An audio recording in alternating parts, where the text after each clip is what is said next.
Good morning friends, मैं हूँ प्रीति और आपका स्वागत है मेरी channel A Good Life Tale पर। आज हम बात करेंगे एक बहुत इम्पॉर्टेंट टॉपिक के बारे में, जो है टॉक्सिक लोगों से कैसे दूर रहें, उनके साथ बाउंड्रीज़ कैसे सेट करें, स्पेशली वो अगर आपके फैमिली मेम्बर्स या फिर आपके सो कॉल्ड फ्रेंड्स हों। ज़िंदगी में हमें हर तरह के लोग मिलते हैं और कई बार जिन लोगों के हम बहुत करीब होते हैं, क्लोज़ होते हैं, वो हमें इमोशनली हर्ट करते हैं और हमारी लाइफ में नेगेटिविटीज़ लाते हैं। तो इस वीडियो में मैं डिस्कस करने वाली हूँ कि toxic friends and family members के साइंस क्या होते हैं और उनके साथ आप बाउंड्रीज़ कैसे सेट कर सकते हैं, साथ ही खुद को इमोशनली प्रोटेक्ट कैसे कर सकते हैं। तो सबसे पहले मैं आपको बताती हूँ कि जो ये टॉक्सिक लोग होते हैं उनकी कांस्टेंट आदतें क्या होती है, आप उनको कैसे आइडेंटिफाई कर सकते हैं। Negative criticism. देखो, क्रिटिसिज्म भी दो तरह की होती है। जो हमारे अपने लोग होते हैं ना, वो हमें हमारी गलतियां बताते हैं और आपको उनके इंटेंशन से फील हो जाएगा कि वो चाहते हैं कि आप बेटर बने या अपनी कमियों को दूर करें। इसलिए अगर वो आपको कुछ चीज़ें नेगेटिव बताते भी हैं आपके बारे में, तो आपको उस चीज़ पे काम करनी चाहिए। लेकिन कुछ लोग ऐसे होते हैं जो क्रिटिसिज्म कॉन्स्टेंटली करके ना आपके कॉन्फिडेंस को हिलाना चाहते हैं या चाहते हैं कि आप ज़िंदगी में आगे ना बढ़ें। ऐसी चीज़ें कहते हैं जैसे कि तुमसे ये नहीं हो पाएगा, तुम्हें ये नहीं करना चाहिए, तुम इस चीज़ में कमज़ोर हो। अगर बार बार आपको कोई ऐसी बातें करता है ना, तो definitely that person is trying to weaken you, तुम्हें कमज़ोर करने की कोशिश कर रहा है ऐसा इंसान। Emotional manipulation. ऐसे लोगों को जब भी आपकी ज़रूरत होगी ना, ये आपके साथ बहुत अच्छे होंगे, they will be really nice to you, और आप उनके पीछे की सारी बातों को भूल जाओगे। और जैसे ही आप सारी बातों को भूलोगे, फिर वो अचानक बेवजह एक दिन आपके साथ बहुत नेगेटिव हो जाएंगे, आपकी डिसरिस्पेक्ट करने लगेंगे। तो ऐसे लोगों से दूर रहना ही अच्छा है। Lack of respect. जो बहुत एक्सट्रीमली डिसरेस्पेक्टफुल लोग होते हैं ना, जो बहुत रूड बातें करते हैं आपसे, आपकी फीलिंग्स को हर्ट करते हैं, आपको कुछ नहीं समझते हैं, वो तो बहुत ही क्लियर कट एक टॉक्सिक इंसान है। तो उनसे तो दूरी बनानी और उनके बारे में समझना तो आपकी सबसे बड़ी प्रायोरिटी होनी चाहिए। Unpredictability and drama. अच्छा, ऐसे लोगों को ना ड्रामा बहुत पसंद होता है।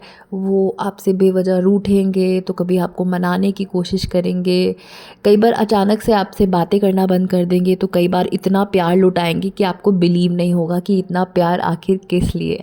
तो जो ऐसे अनप्रेडिक्टेबल और ड्रामेटिक लोग होते हैं ना, उनसे डिस्टेंस बनाना चाहिए, क्योंकि वो एक बहुत ही नोन कैटेगरी, बहुत ही टिपिकल कैटेगरी ऑफ टॉक्सिक लोगों में आते हैं। Jealousy and unhealthy competition. अगर आपकी अचीवमेंट में ना सामने वाला खुश ना हो पाए ना, अगर उसके चेहरे पे दिख रही है, भले ही वो ऊपर से आपको कंग्रेचुलेशंस बोल दे, लेकिन चेहरे पे अगर उसके वो दुख या जलन दिख रही है, तो ऐसे लोगों से भी दूर रहना ज़रूरी है। और अगर वो आपके साथ compete करे इन एन अनहेल्दी मैनर, तो फिर आपको समझ जाना चाहिए कि वो आपके असली हितैषी या आपके वेल विशर नहीं है। Okay, so how to handle them. अब बात करते कि इन लोगों को कैसे हैंडल कर सकते हैं। तो सबसे पहले आइडेंटिफाई एंड एक्सेप्ट। अगर आप ऐसे लोगों को पहचानेंगे ही नहीं, डिनायल या कन्फ्यूजन में रहेंगे ना, तो फिर बहुत सिचुएशन बिगड़ जाएगी आपके लिए। एक वक्त आएगा जहां आपकी सेल्फ इस्टीम, सेल्फ रिस्पेक्ट बिल्कुल ख़त्म हो जाएगी और आपकी लाइफ बहुत मुश्किल हो जाएगी। Number 2 is maintain a distance. देखो, आपको समझना है कि आप उस इंसान के साथ इमोशनली कितना इन्वॉल्व होना चाहते हो। डिस्टेंस से मेरा मतलब फ़िज़िकल डिस्टेंस नहीं है, क्योंकि हमारे देश में जो हमारे क्लोज़ रिलेटिव्स होते हैं, जो हमारे घर में हमारे साथ रहते हैं, वो भी कई बार टॉक्सिक अगर होते हैं, हम उन्हें भी बाहर नहीं कर सकते हैं और शायद करना भी नहीं चाहिए। तो ऐसे लोगों के साथ ना हमें इमोशनली डिस्टेंट होना पड़ता है या इमोशनली बाउंड्रीज़ बनानी पड़ती है। अब ये कैसे हो सकता है?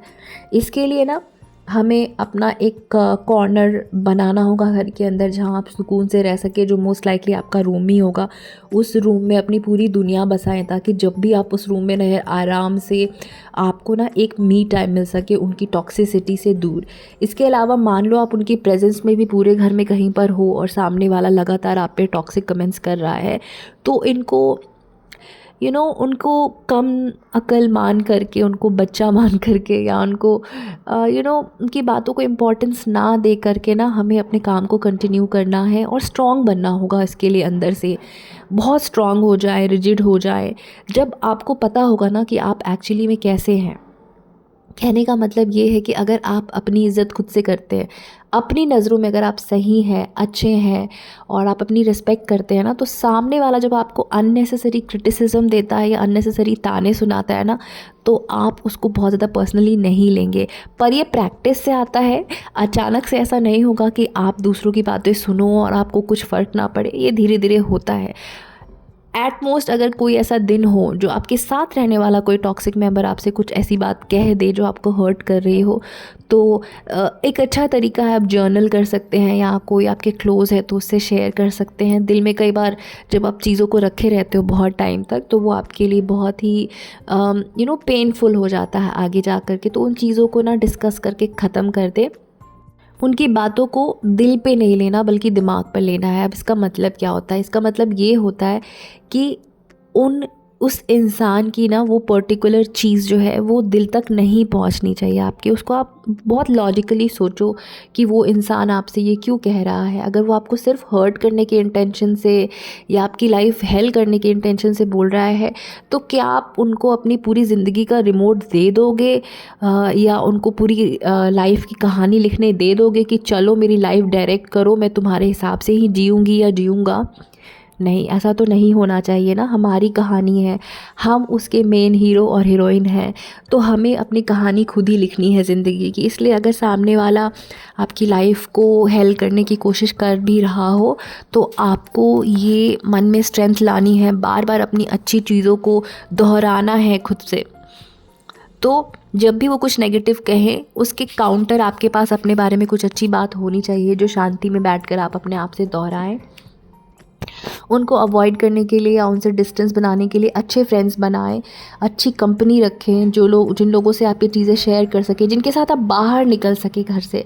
क्योंकि जब घर में ही टॉक्सिक एनवायरनमेंट होता है ना, तो घर से बाहर निकलना एक बहुत बड़ी अच्छी चीज़ होती है।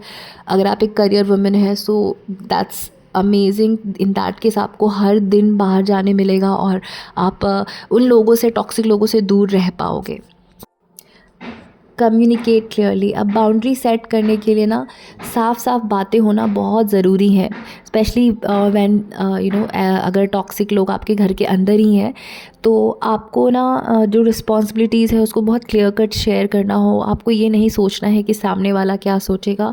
अपनी रिस्पॉन्सिबिलिटीज़ को शेयर करें, अपनी डिसाइड करें चीज़ों को बहुत ही क्लियरली, ताकि आपकी जो रिस्पॉन्सिबिलिटी है आप करें और उससे ज़्यादा आपको करने की ज़रूरत ना हो।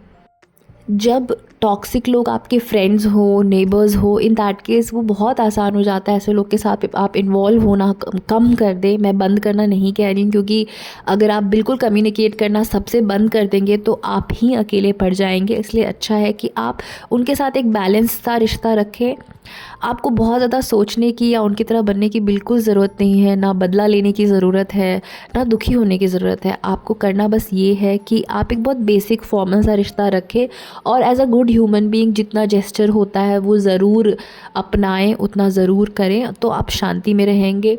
और जब आप ये बाउंड्रीज़ बना लेंगे और ऐसे लोगों के साथ कम इंटरैक्ट करेंगे ना, तो सबसे अच्छी बात ये होती है कि आपको खुद पे काम करने का इतना मौका मिलता है। आप इतने इम्प्रूव हो जाते हो अपने आप में, इतने बेहतर इंसान बन जाते हो हर तरीके से। आपकी पर्सनालिटी, आपका ड्रेसअप, आपका करियर, सब कुछ पहले से बेहतर हो जाता है, क्योंकि आपके पास ना वो जो टॉक्सिक चीज़ें हैं ना, वो आपकी ज़िंदगी से बिल्कुल चली जाती हैं।